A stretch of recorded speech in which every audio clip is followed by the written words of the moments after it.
tout le système et pour changer toutes les représentations en globalité, mais que chacun et chacune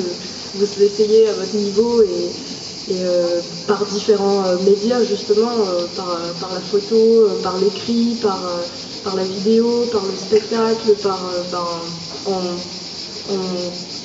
commençant des conversations, en fait, en faisant débuter des conversations entre les personnes dans leur quotidien, dans leur entourage, que vous essayez en fait d'apporter et d'amener les gens vers un changement de pensée, mais c'est vraiment un travail, je pense, qui est compliqué à faire autrement que par petites gouttes et effet boule de neige où chacun va essayer de toucher autour de soi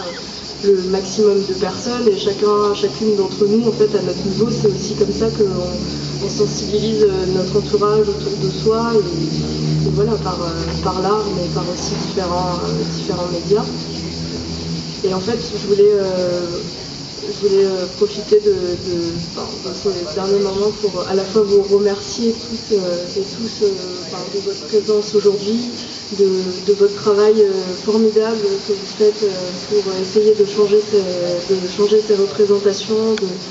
de partager en fait des histoires singulières sur la migration et de donner un autre regard. Et en fait, pour essayer de compléter un peu sur toutes les questions qu'il y a pu y avoir, sur les solutions, sur comment agir, en fait, c'est vrai que c'est compliqué de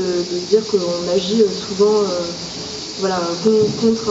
contre un système, contre des politiques qui sont mises en place, mais je trouve que c'est vraiment, en fait, c'est nécessaire et c'est comme ça qu'on étend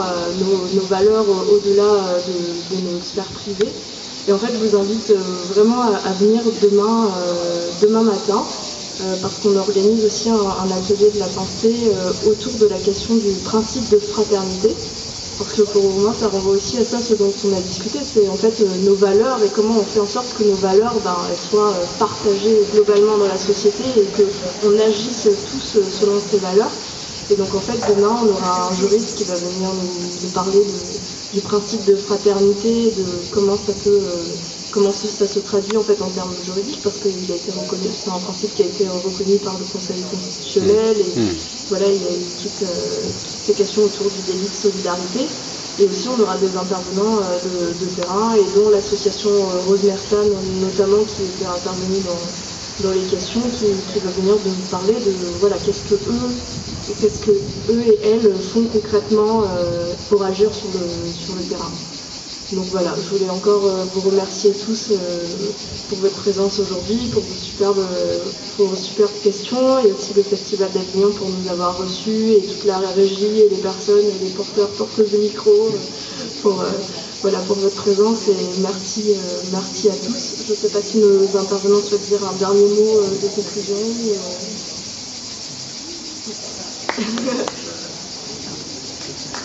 Ah oui, et excusez-moi, j'aimerais juste aussi rappeler que Yacouba Konaté a son spectacle qui s'intitule Le Jeune Yakou, qui est en ce moment au Festival d'Avignon. Donc le matin au collège Vernet, je vous invite à aller voir. Maud Veil a aussi des photos qui sont exposées dans le cadre de l'exposition de SOS Méditerranée qui se trouve juste ici et qui est vraiment magnifique. Le documentaire de Chu Ayo, il sera projeté à l'Utopia, je crois, lundi après-midi. Et voilà, je vois qu'il y a beaucoup d'abonnés de Mediapart aujourd'hui, donc j'ai pas besoin de faire la publicité de Mediapart. Donc voilà, merci à toutes et tous et bonne soirée.